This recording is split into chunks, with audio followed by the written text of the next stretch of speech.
I'd like to welcome to our experience a lady I call Nubia, and she's Nelly, lovely, and we're going to walk through a process that she is an executive. She is a director of operations at a major organization, and I have this really cool elitist pencil. I have no idea, I'll make it up as I go. That's really cool, and I'm hoping that it's going to be a benefit to her company. This pencil is going to be absorbently priced, so I have to build a perceived value or whatever I need to do to get this to close.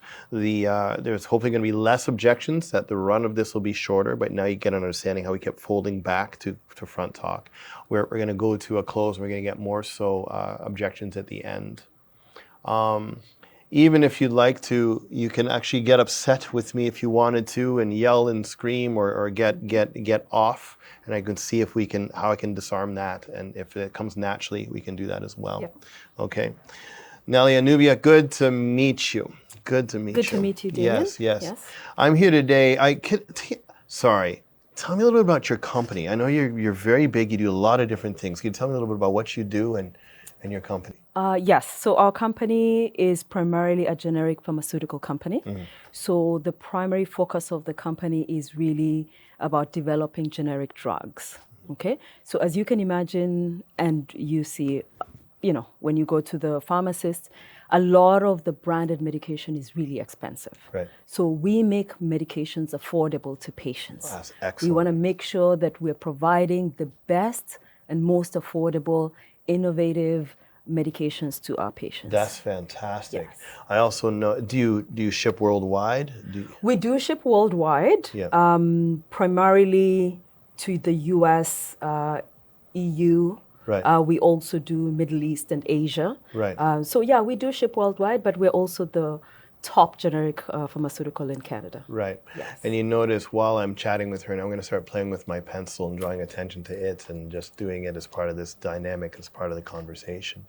I also like fiddling with things. I'm sorry, but I really don't have a lot of time. We're very short on time, as you can imagine, as the director of operations. Understood. Okay, I'll try to keep this as curtailed as I can. I do want to know that, I know that, for example, medication can be cost prohibitive in many different countries. So I'm sure, is there a humanitarian side to your organization as well? We do have a humanitarian side. We do provide some donations to a lot of third world countries. Wonderful.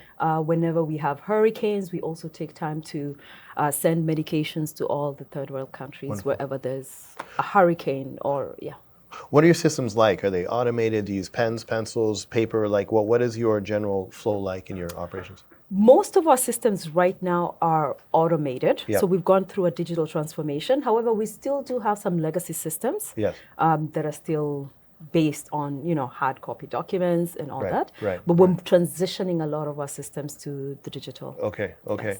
Are there why I'm trying to get to the bottom of now what the transition is. Is this going to be outdated? Are they not going to use this in 5 years, or will there be a long-term need for this that we can qualify what my pitch is going to be? Mm-hmm. So your transition to the hardware and software sides of things, the software sides of things, are you going to turnkey your entire process that way? There will always be legacy systems that are managed through paper?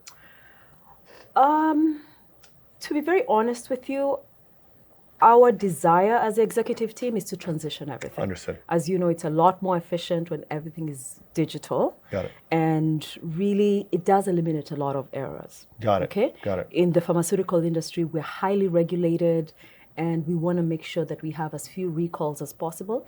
And a lot of that is enhanced and made possible through digitalization. Therefore, a lot of our systems are going to be online. Excellent. Thank you so much. And you notice there's a different severity. My tone is changing. I'm not as jovial as other moments in the past conversations or other things that we've done.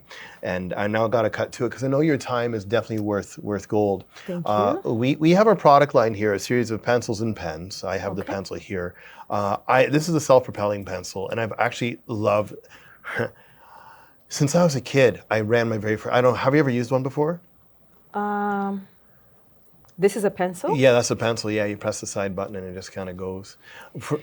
So this is a good pencil. Yes. However, I can tell you right now that this will not work in a pharmaceutical industry. Okay, why is that? With it being regulated, you're not allowed to write anything in pencil because it can be erased. Understood. Everything has to be permanent. Right. Okay, Right. it's part of our good documentation practices.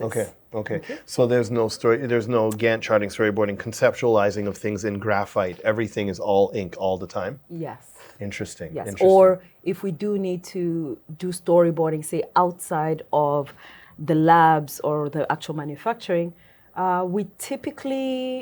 we have a lean organization, so we Right. typically would do our storyboards using sticky notes Right. on the wall, Right. sort of lean processes, kaizens, and things like that. Got it. Got it. I'm going to pause this for a second. I'm going to say now my brain is split. One, I'm going to ask her in her personal life, which I can't do yet because we're very professional, would she use something like this? Or two, I'm now going to be pivoting to the pen side of things for her organization if the pens can be of benefit to her. And I'd also ask her what some headaches, do they explode? Do they run out? What the cost benefit is like. I'm going to get an understanding of all those things. Because we want to be expeditious, we are going to bypass that process. And we're going to then say that you have identified a need that our pens, because they can last 3 times longer than your present pens, will give you less stock, less overflow, less inventory, less headaches. They last 3 times longer, but they are 4 times the price. So therefore, they will be spending more money. And she's, as she said earlier, that she likes saving. So I'm creating an issue here. We're going to see how far we can go with this, okay? So, Nellie, wonderful. I'm so glad you invested this time with me because I know your time is precious. I really appreciate that. We also have, outside of the pencil line, a pen line that I think could be a great advantage to you. I don't know if you ever find that pens run out of ink or in the middle of things, or do they, like, let's not drop name brands, make up a name brand of pens. What kind of pen do you use right now? I do use a big pen. Okay, yes, Yes. all right. And they're known as the cost inexpensive, consumer level. I honestly, to be honest, I can't stand big pens. I don't know, just personally, just the way they roll and how they go, it doesn't, the weight and the balance, I that's why I actually changed to self-propelling pencils, just the weight and the flow of it.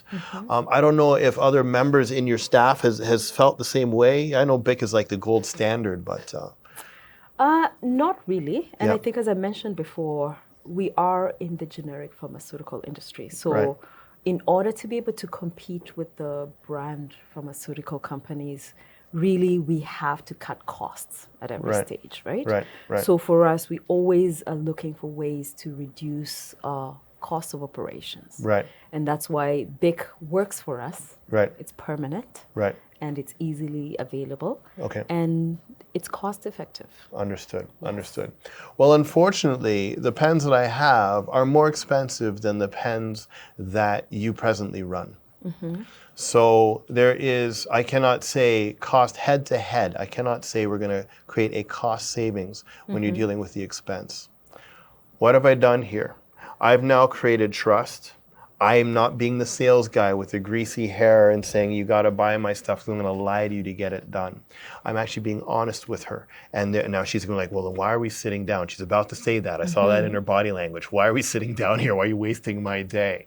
So I'm now going to, before that objection takes root, I'm now going to step up and I'm going to say, but in the big scheme of things, there are other costs to pens and the use of pens that are unseen.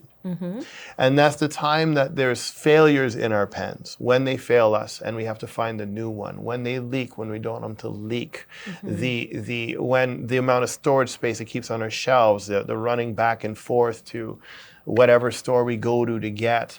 So our pens, being honest with you, are more expensive than the Bic that you're used to, but when it comes down to the other side of it, they don't break down, they flow better, you can work faster, you're not fighting your tool. You imagine building a house with only a hammer and a nail and not even a saw, you had a beaver to cut all the wood for you. You'd take forever to build your house.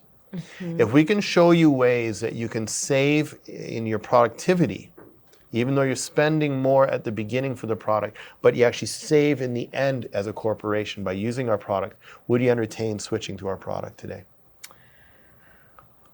I would, but I'm a really hard and fast numbers person. Okay.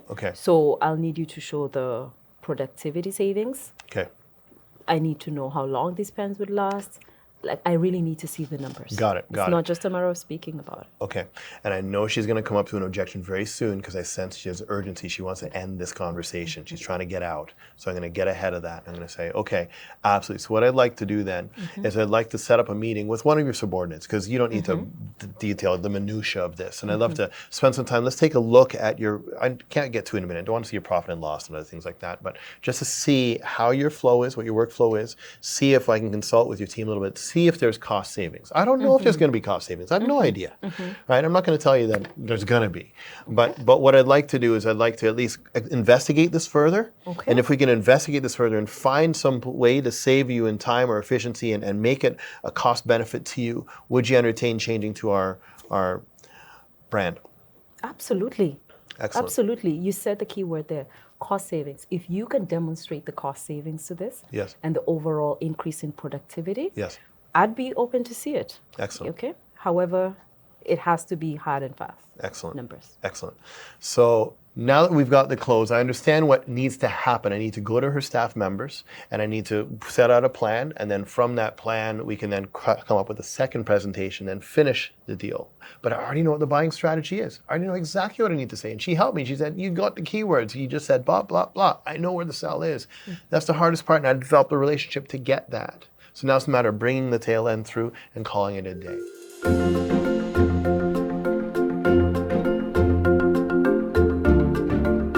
So what I'd like to do now is I'd like to get into, I'm going to blow your time. You're going to get upset with me. I'm going to try to disarm this and make this fly. Okay? So I'm glad you love our pens. I'm glad you like the feasibility of our pens. I'm going to be a blowhard. Please interrupt me. Okay?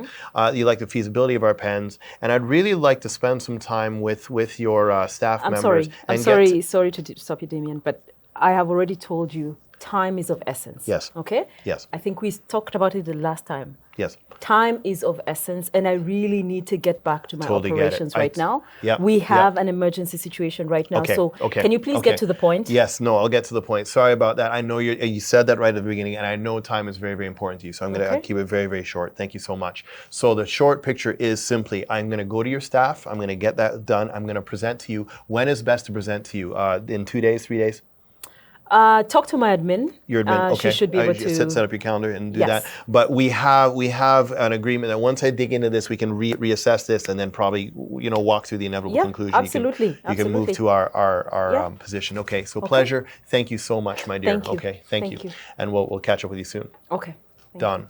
So. Time, she got upset. I agreed with her a number of times, and because it was so expeditious, I couldn't properly even fully agree with her and kiss those wounds, blah, blah, because she needs to go. There's something urgent at hand.